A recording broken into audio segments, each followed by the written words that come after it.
வராத மாமழை போல தங்கம் திடீர்னு குறைஞ்சிருக்கு.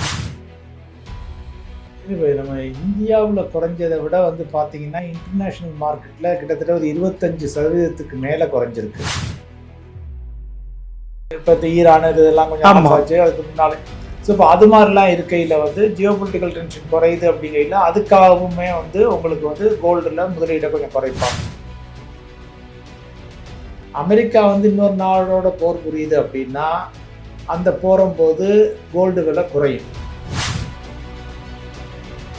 இந்த கோல்டு உடைய ஏற்றம் இறக்கம் யாரு தான் நிர்ணயிக்கிறாங்க?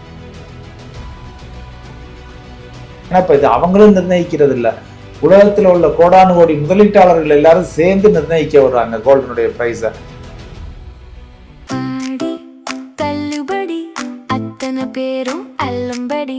$6 முதல் 60% வரை ஆடி தள்ளுபடியுடன் super Saravana stores, Chennai, Madurai, Kovai.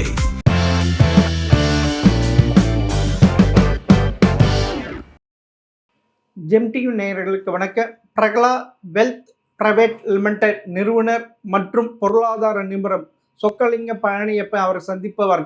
Sir வணக்கம் சார். வணக்கம். வணக்கம்.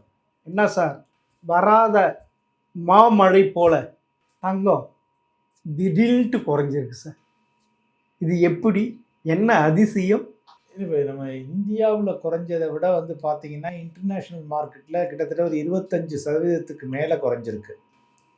ஏன்னா அவுன்ஸ் கணக்கில் பார்த்தீங்கன்னா டாலர் இன்டர்நேஷ்னல் ப்ரைஸ் கோல்டு அவுன்ஸில் சொல்லுவோம் பர் அவுன்ஸுக்கு.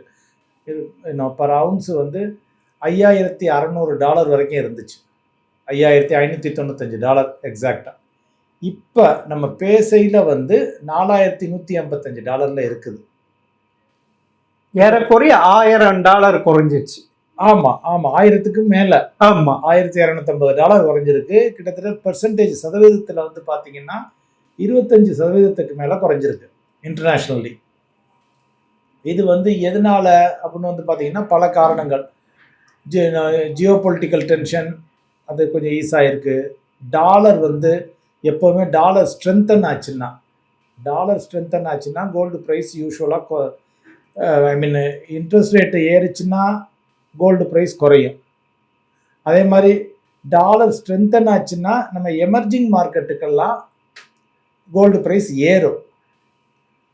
ஸோ இது அதாவது ஜியோ பொலிட்டிக்கல் டென்ஷனு. இது ஒரு ரெண்டாவது பீக் ப்ரைஸு. மக்கள் ஒரு நிறைய பேர் இப்போ இடிஎஃப்னு இருக்குது, கோல்டு இடிஎஃப்னு இந்தியாவிலையும் இருக்குது, வெளிநாடுகள்லையும் இருக்குது. ஸோ இப்போ அந்த கோல்டு இடிஎஃப்பில் முதலீட்டுக்காக குயிக் மணி பண்ணுறதுக்காக வருவாங்க மக்கள் எல்லாருமே. 1 வருஷம் 2 வருஷத்துக்கு தான். அவங்க ஆண்டாண்டு காலம் நம்ம இந்தியர்கள் மாதிரி தங்கத்தை வாங்கி வச்சுக்க மாட்டாங்க. முதலீட்டாளர்கள் ஒரு நல்ல ப்ரைஸ் ஏறிடுச்சா, எனக்கு நல்ல லாபம் கிடைச்சிருச்சு, அதை விட்டு வெளியில் விற்கிறவனு விற்பாங்க. ஸோ அது மாதிரி இடிஎஃப்பில் அவுட்ஃப்ளோ நிறைய இருந்துச்சு அமெரிக்கா போன்ற நாடுகளில். ஸோ இது மாதிரி பல மாதிரியான ஐட்டங்கள். இன்ட்ரெஸ்ட் ரேட்டு குறைய போகுது, இன்ட்ரெஸ்ட் ரேட்டு கூட போகுதுன்னா கோல்டு ப்ரைஸ் குறையும். இன்ட்ரெஸ்ட் ரேட்டு கூடுது அப்படிங்கிறதுல கோல்டை வித்துட்டு கொண்டே டாலர் பாண்டை வாங்குவாங்க. ஸோ அதனாலையும் சேல் இருக்கும். ஜியோ பொலிட்டிக்கல் டென்ஷன் கொஞ்சம் குறையுது. இப்போ இந்த ஈரான் இதெல்லாம் கொஞ்சம் ஆச்சு அதுக்கு முன்னாலே. ஸோ இப்போ அது மாதிரிலாம் இருக்கையில் ஜியோ பொலிட்டிக்கல் டென்ஷன் குறையுது அப்படிங்கையில் அதுக்காகவுமே உங்களுக்கு கோல்டில் முதலீடை கொஞ்சம் குறைப்பாங்க. எல்லாத்துக்கும் மேலே ப்ராஃபிட் புக்கிங், நம்ம சொன்ன மாதிரி ப்ராஃபிட் புக்கிங்னு சொல்லுவோம். லாபம் நிறைய கிடைச்சிருச்சு, நான் ஏன் கொஞ்சம் வித்துட்டு போகக்கூடாது அப்படின்னு சொல்லிட்டு. ஸோ இது மாதிரி பல மாதிரியான காரணங்கள். ஆனால் அன்ஃபார்ச்சுனேட்லி இந்தியாவில் 25% கோல்டு குறையுது. அது ஏன் சார்?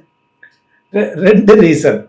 ஒன்று நம்ம அரசாங்கம் சமீபத்தில் கோல்டு மீதான இறக்குமதி வரியை கூட்டுச்சு. 9% கூட்டினாங்க. ஆமாம், ஏறக்குறைய 15% வரி விதிச்சிட்டாங்க. 6% இருந்தது 15 ஆயிடுச்சு. ஸோ அதில் ஒரு 9% ரேட்டை கூட்டிட்டாங்க. ரெண்டாவது நம்ம ரூபாய் மதிப்பிழந்தது 90 91 94 95க்கு போச்சு. அதில் ஒரு 3% இப்போ ரேட் இன்க்ரீஸ் ஆகிடுச்சு கோல்டு ரேட்டு. ஸோ இது ரெண்டும் சேர்த்து இதுவே ஒரு 12-13%. அப்புறம் மார்க்கெட் டிமாண்ட் சப்ளை இதெல்லாம் சேர்த்து இந்தியாவில் மக்களுக்கு ஒரு 10% 11% தான் குறைஞ்சிருக்கு. வேற இன்டர்நேஷ்னலி 25% குறைஞ்சிருக்கு.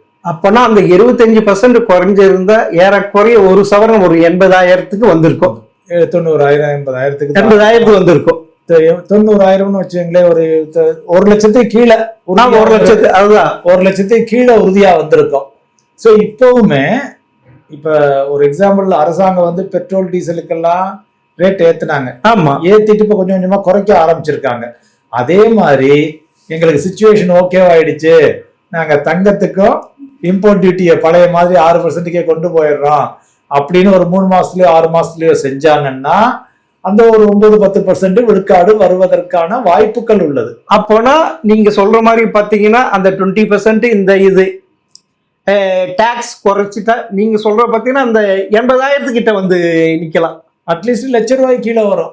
₹1,00,000 அரசாங்கம் வந்து இந்த 9% வரியை நிப்பாட்டினாங்கன்னா, எடுத்துட்டாங்கன்னா, அதிகமா போட்டதை ஆமா இப்ப ஆமா அது மேபி இப்போ உடனே எடுக்க மாட்டாங்க, மேபி ஒரு 3 மாசம் 6 மாசத்துல எடுக்கலாம்.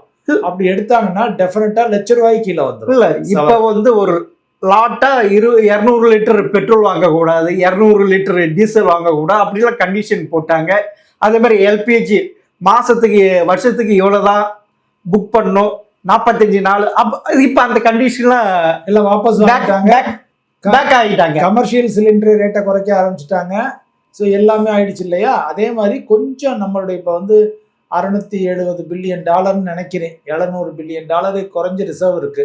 ஒருவேளை $700 பில்லியன் மேல கிராஸ் பண்ணிட்டோம்னா, ஏன்னா இப்போ இந்த FCNR டெபாசிட்டு, இந்திய கவர்மெண்ட் பாண்டுகளை வாங்கினா வெளிநாட்டவருக்கு வரி இல்லை, அதெல்லாம் அறிவிச்சிருக்காங்க. அதனால நிறைய டாலர் உள்ள வந்துகிட்டு இருக்கு. வந்துக்கிட்டு கஜானாவில் ஒரு $700 பில்லியன் மேல போயிருச்சுன்னா ப்ராபப்ளி இந்த கோல்டு டேக்ஸை குறைச்சி விட சான்ஸ் இருக்குது. அப்படின்னா ₹1,00,000 கீழே வர வாய்ப்பு இருக்கிறது. அப்பனா ரூபாயுடைய ஸ்ட்ரென்த்தனும் அதிகமாயிடும். ஸ்ட்ரென்த் ஆமா, அதுவும் ஒரு ஸ்ட்ரென்த், அதுல ஒரு 2-3% அடிபடலாம். அதுல ஒரு கோல்டு குறையும். அப்படி பாத்தீங்கன்னா ஒரு 10-12% குறையிறதுக்கான வாய்ப்புகள்னா கிட்டத்தட்ட ஒரு $95,000 வர வாய்ப்பு உள்ளது, வர வாய்ப்பு இருக்கு சார். சரி சார், உண்மையிலே இந்த கோல்டு உடைய ஏற்றம் இறக்கம் யாரு தான் நிர்ணயிக்கிறாங்க சார்? ஒரு நபர் நிர்ணயிப்பது அல்ல. ஜென்ரலாக வந்து பார்த்தீங்கன்னா இது வந்து நம்ம சந்தைன்னு சொல்கிறோம். இப்போ இந்தியாவில் எப்படி பங்குச்சந்தை இருக்கோ, இல்லை நம்ம காய்கறி மார்க்கெட் இருக்கோ, ஆமாம், காய்கறி மார்க்கெட்டில் யார் பல பேர் சேர்ந்து நிர்ணயிக்கிறாங்க. ஒரு பக்கம் மழையே பெய்யலை, காய்கறி விலை ஏறுது, பெட்ரோல் டீசல் ரேட் ஏறுது, காய்கறி விலை ஏறுது, அதிக விளைச்சல், தக்காளி கிலோ ₹10 வந்துடுது.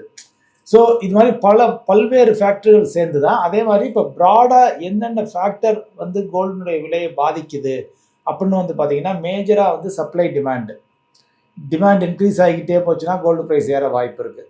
இப்போ இந்தியா போன்ற நாடுகளில் ஒரு ரேட்டு குறைஞ்சிருந்துச்சுன்னு வைங்க, ரேட்டு குறைஞ்சிருக்கையில் மக்கள் அதிகமாக போய் வாங்குவாங்க, அப்போ டிமாண்ட் கூடுது, அப்போ ரேட்டு ஏறும். இது ஒன்று.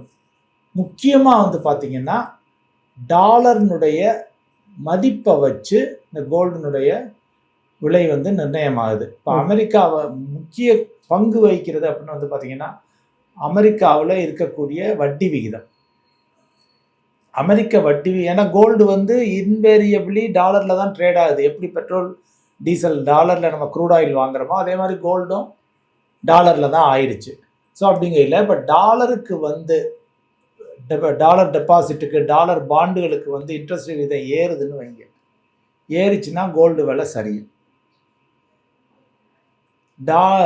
பாண்டுக்கு வந்து டாலரில் கவர்மெண்ட் US கவர்மெண்ட் பாண்டுக்கு ரேட்டு குறையுது அப்படின்னா பாண்டை விற்றுட்டு ஒரு 2% 1%க்கு ஏன் இதை வச்சுக்குவானே அப்படின்னு சொல்லிட்டு அதை விற்றுட்டு கொண்டாந்து கோல்டை வாங்குவாங்க.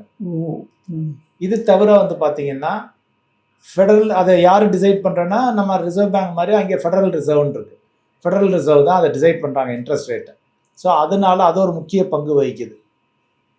செகண்டாக வந்து பார்த்தீங்கன்னா நம்ம ஏற்கனவே சொன்ன மாதிரி டாலர் வந்து ஸ்ட்ரென்தன் ஆகுதா வீக்கன் ஆகுதான்னு பார்ப்பாங்க. டாலர் ஸ்ட்ரென்தன் ஆச்சுன்னு வைங்க, அதாவது ரூபாய் மதிப்பிழக்குது, டாலர் வந்து அதிகமாகுது, அப்படின்னா நம்ம இந்தியர்களுக்கெல்லாம் கோல்டுனுடைய விலை ஏறும். ஏன்னா இந்தியாவை விட்டு டாலர் போகுது, போய் அமெரிக்காவுக்குள்ள நுழையுது. ஏன் நுழையுது? அங்கே இன்ட்ரெஸ்ட் ரேட் நல்லா இருக்குன்னு நுழையுது. அது போன்ற சமயங்களில் எமர்ஜிங் மார்க்கெட், இந்தியா மட்டுமல்ல எல்லா எமர்ஜிங் மார்க்கெட்ஸுக்குமே தங்கத்தினுடைய விலை வந்து அது உயர வாய்ப்பு இருக்கிறது. தேர்டாக இன்னொரு முக்கியமான பாயிண்ட் வந்து பார்த்தீங்கன்னா ஜியோ பொலிட்டிக்கல் டென்ஷன், வார், நாடுகள் வந்து போரிடுறது.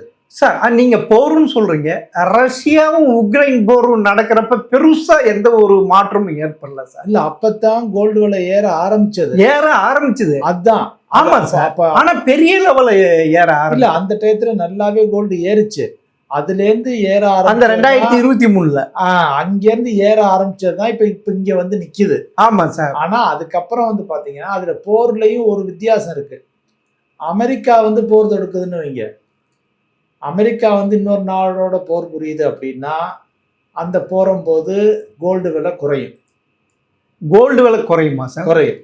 அமெரிக்காவும் இன்னொரு நாடும் போரிட்டா அது எப்படி சார்? டாலருடைய மதிப்பு குறையும் போது கோல்டு விலை எப்படி சார் குறையும்? இல்ல, இப்ப அமெரிக்கா போய் போரிடுதுன்னு வைங்க. ஆமா சார். இப்ப ஈரானோட இது ஆயில் கண்ட்ரிஸோட ஆமா போரிடையில என்ன ஆகும்னா அமெரிக்காவில் பணவீக்கம் உயரும்.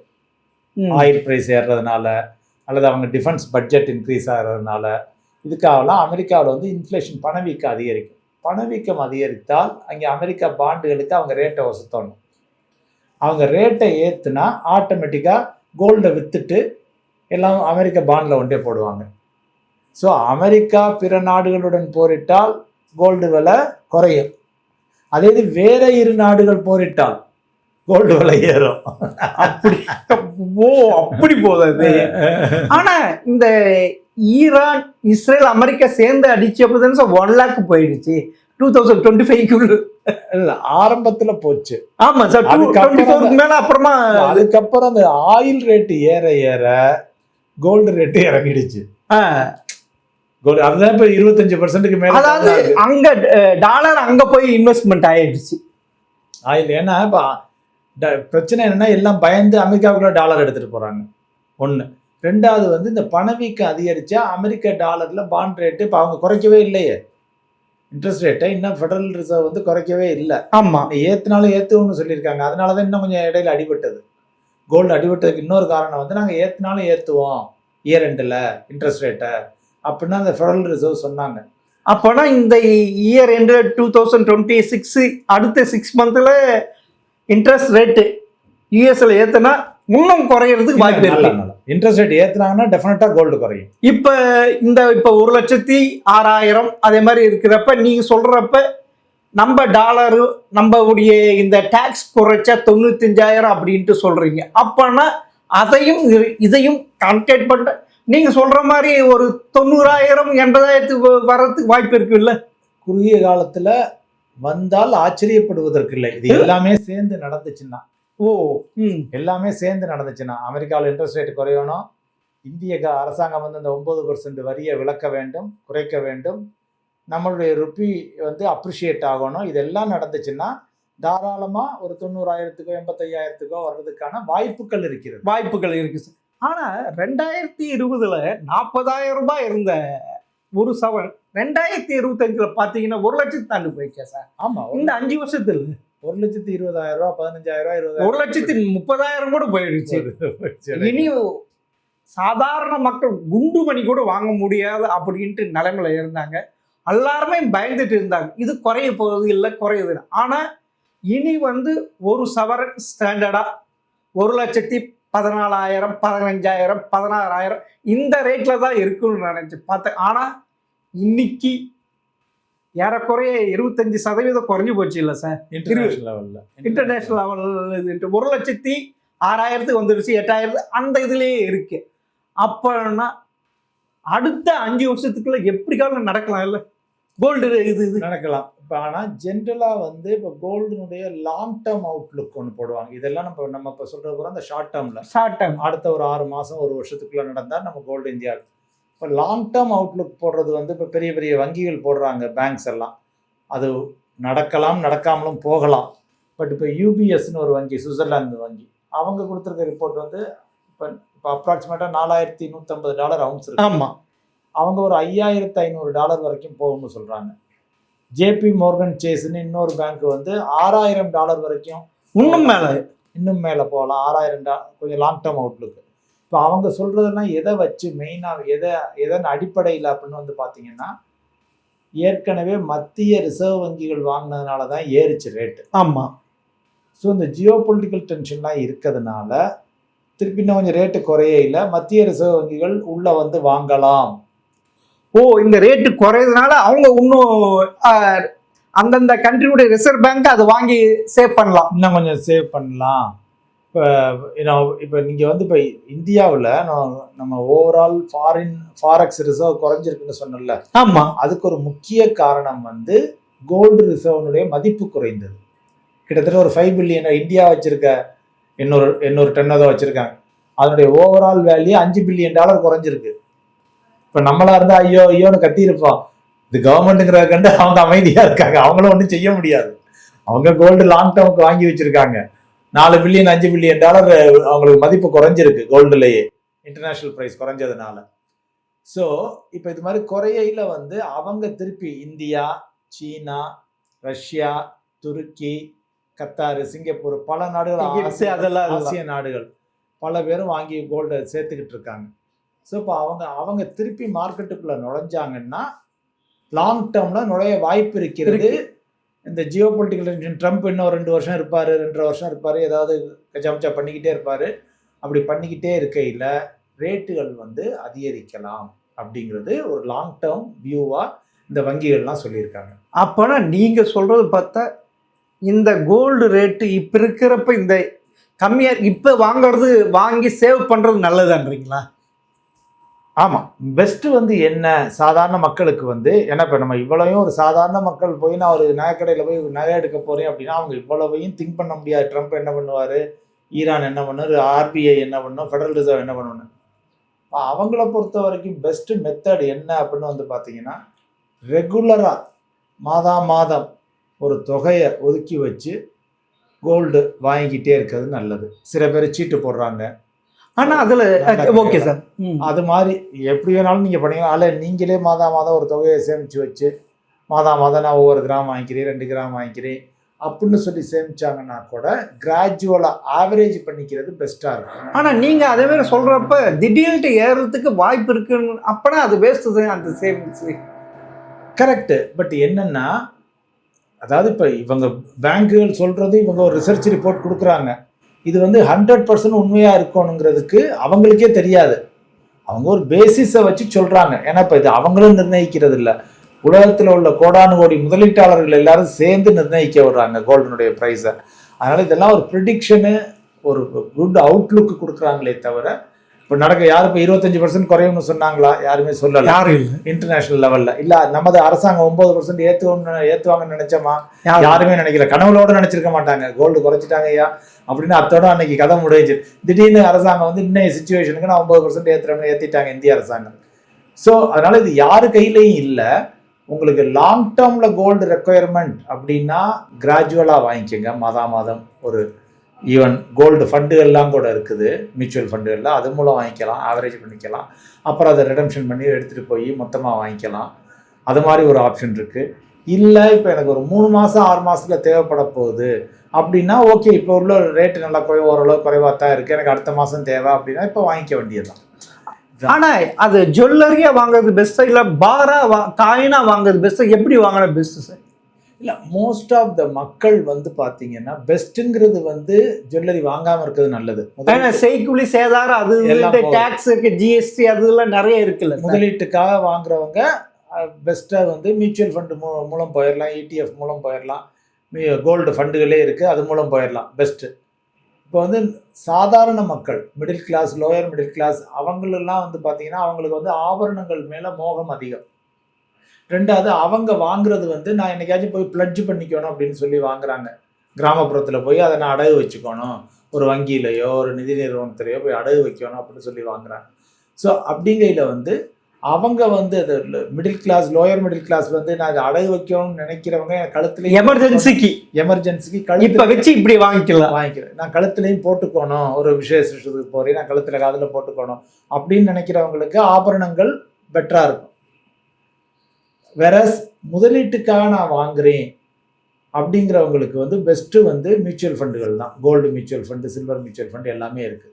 அதுகளில் போட்டுக்கிறது வந்து முதலீட்டுக்காக போடும். ஏன்னா நினச்சா உடனே பீக்கில் வரல டப்புன்னு விற்கலாம். சார் இப்போ நகைக்கடலை ஏமாத்து ஸ்டாண்டர்ட் அதில் மாதம் 1000 ரூபாய் 500 ரூபாய் அப்படின்ட்டு கட்டுறாங்க. அப்படி இருக்கிறப்ப நீங்கள் இடிஎஃப்ன்ட்டு சொல்கிறீங்க, அதே மாதிரி இங்கேயும் இப்படி இன்வெஸ்ட் பண்ண முடியுமா? 99 ரூபா அதுலேருந்து பண்ணலாம்.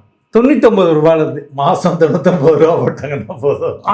அப்படிங்களா? நம்ம எவ்வளோ கட்டுறோமோ அதுக்கேற்ற மாதிரி நம்ம யூனிட் அலாட் ஆயிரும். அதுக்கு தக்கன அவங்க கோல்டு கட்டி வாங்கி வைக்கிறாங்க. வாங்கி வைக்கிறாங்க. இந்தியா பூரா நம்மள மாதிரி 99 ரூபா போடுறவங்க நிறைய பேர் இருப்பாங்கல்ல. 99, 500, 1000, 2000 எவ்வளவு கையில இருக்குது. 99 குறையாம. ஸோ இந்த பணத்தை எல்லாம் சேர்த்து அவங்க கோல்டு பார் வாங்கிடுறாங்க. ஓகே. ஆனா இதுல வந்து செய்கூலி சேதாரம் எதுவும் கிடையாது. ஜிஎஸ்டியும் கிடையாது. மக்களுக்கு வந்து பாதிப்பு வராது. எந்த பாதிப்பும் வரல. இன்னைக்கு ரேட்டு என்ன இருக்கு அதை அப்படியே வித்துட்டு போயிடலாம். கரெக்ட். உடனே விற்கலாம். சரி சார், இந்த நீங்க சொல்றீங்கல்ல இந்த இடிஎஃப் பாண்டு எனக்கு எமர்ஜென்சி வேணும்னா அதையும் கடனா வச்சு பணம் வாங்க முடியுமா? தாராளமா. அதுக்கு ஆனா இமிடியேட்டா கிடைக்குமா? இப்ப கோல்டு ஜுவல்லரி 1 மணி நேரத்துல கிடைக்கும். அரை மணி நேரம் 1 மணி நேரத்துக்குள்ள பண்ணலாம். அதுவும் அப்படியா? ஏன்னா மியூச்சுவல் ஃபண்டுகளுக்கு நாங்க ஆல்ரெடி நம்ம பண்ணிக்கிட்டு இருக்கோம். மியூச்சுவல் ஃபண்டுகளுக்கு எல்லாம் ஆன்லைன் தான். ஓகே. இதுவே வேண்டாம், ஆன்லைன்லேயே பண்ணி 1/2 hour 1 hourல வந்து 9%, 10% இருக்கலாம். மியூச்சுவல் ஃபண்டுகளுக்கும் சரி, கோல்டு ஃபண்டுகளுக்கும் சரி, எல்லாத்துக்குமே வந்து நம்ம அவங்க 1 லட்ச ரூபா போட்டாங்கன்னா ஒரு 70,000 80,000 வரைக்கும் தாராளமாக எடுத்துக்கலாம். ஆனால் அதில் இப்போ நீங்கள் பார்த்தீங்கன்னா நகைக்கடை இந்த இதெல்லாம் சில ஃபைனான்ஸ் இதெல்லாம் பார்த்தா 75% தராங்கல்ல. அதே மாதிரி இந்த பாண்டு இடிஎஃப்னு சொல்கிறீங்கல்ல, அதையும் அவ்வளோ அந்த ரேட்டு 70-80% வரைக்கும் வாங்கி 80% மினிமம் 70 வாங்கலாம். அது கோல்டுங்கிறத கண்டு கொஞ்சம் கூட தருவாங்க. ஓகே. மினிமம் 70 வாங்கலாம். சரி சார், நீங்களே இப்படி சொன்னீங்க. அதாவது ஒரு இதில் நம்ம வந்து கோல்டுக்கான ரேட்டு அந்த எக்ஸஸாக 9%, 15%, 6%ல இருந்து 9% ஏற்றுனாங்கல்ல, அதனால் அது குறையும்ட்டு சொல்கிறீங்க. ஆனால் சில இன்டர்நேஷ்னல் வந்து இந்த இன்டர்நேஷ்னல் இதில் ஒரு அவுன்ஸ் $6000 போகும் அப்படின்ட்டு இப்படியும் சொல்கிறீங்க, அப்படியும் சொல்கிறேன். நான் எதையே நம்புறது சார்? அதான் இப்போ என்னென்ன வந்து இப்போதைக்கு நிலைமை சார். இப்போதைக்கு நிலைமை மக்கள் இதை எப்படி எடுத்துக்கணும்? ஏங்க நீங்கள் இப்படி நீங்கள் கேட்குற கரெக்டான கேள்வி. இப்படியும் சொல்கிறீங்க, அப்படின்னு சொல்கிறீங்க. ஆமாம். அப்படின்னு உண்மையான நிலைமை என்ன அப்படின்னு வந்து பார்த்தீங்கன்னா, இது யாரு கையிலையும் கிடையாது. இப்போ எனக்கு தெரியும்னு நான் சொல்கிறது வந்து அது ஒரு தவறு.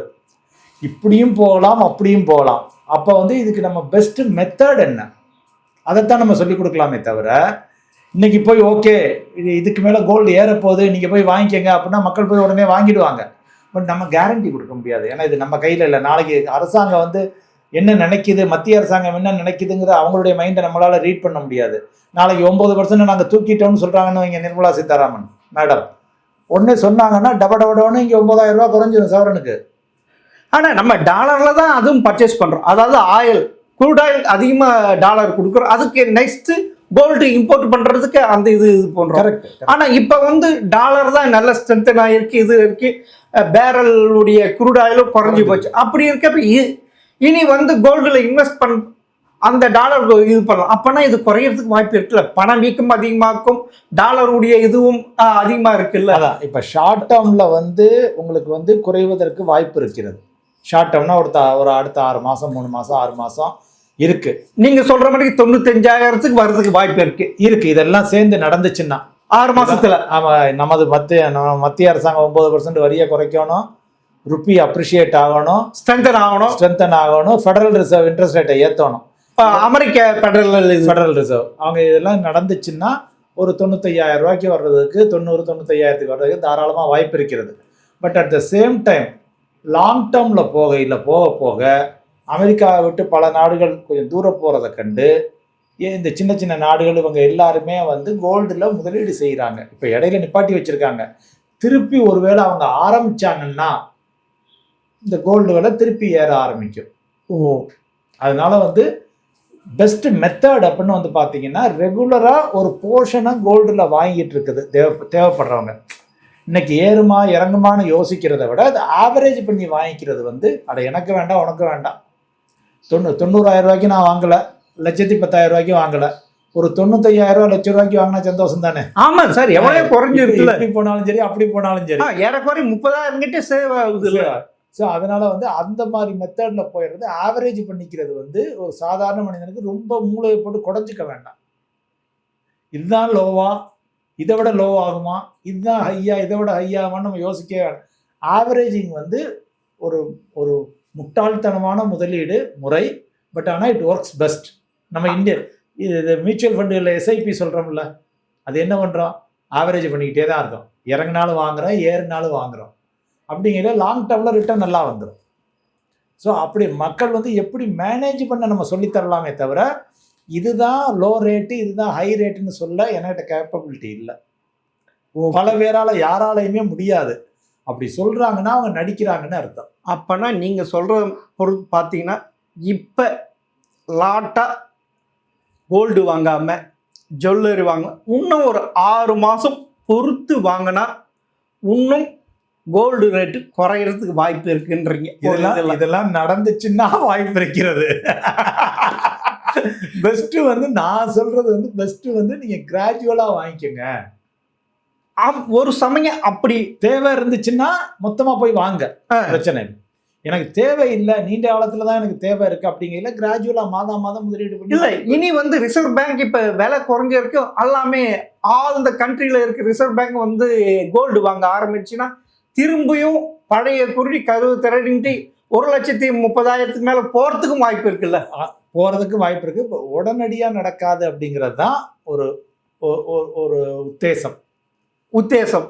ஏன்னா இப்போ தான் ஆயில் ப்ரைஸ் குறைஞ்சிருக்கு. இந்த 3 மாசமா அவங்க எவ்வளோ ரிசர்வ் எல்லாம் குறைஞ்சிச்சோ அந்த ரிசர்வ் எல்லாம் எல்லா சென்ட்ரல் பேங்கும் ஏற்றணும். ஓகே, அவங்களுடைய கஜானாவை வந்து டாலரில் ஃபில்லப் பண்ணணும். அதனால உடனே போய் கோல்டை வாங்கிட மாட்டாங்க. இன்னும் மேற்காசிய நாடுகள் இந்த போர் சூழ்நிலை உருவாக்காம இருந்தா இந்த தங்கத்தின் விலை இன்னும் குறையறதுக்கு வாய்ப்பு இருக்கு. டாலர் ஸ்ட்ரென்தன் வாய்ப்பு இருக்கு. நம்ம இந்திய ரூபாய் மதிப்பு ஸ்ட்ரென்தன் அது வாய்ப்பு இருக்கு. இப்படிலாம் நிறைய இது இருக்கு. எல்லாமே மேற்காசிய நாடுகள் ட்ரம்ப் கையில இருக்குதுன்னு சொல்றீங்க. பொறுத்து இருந்து பார்ப்போம். மிக்க நன்றி சார். நன்றி.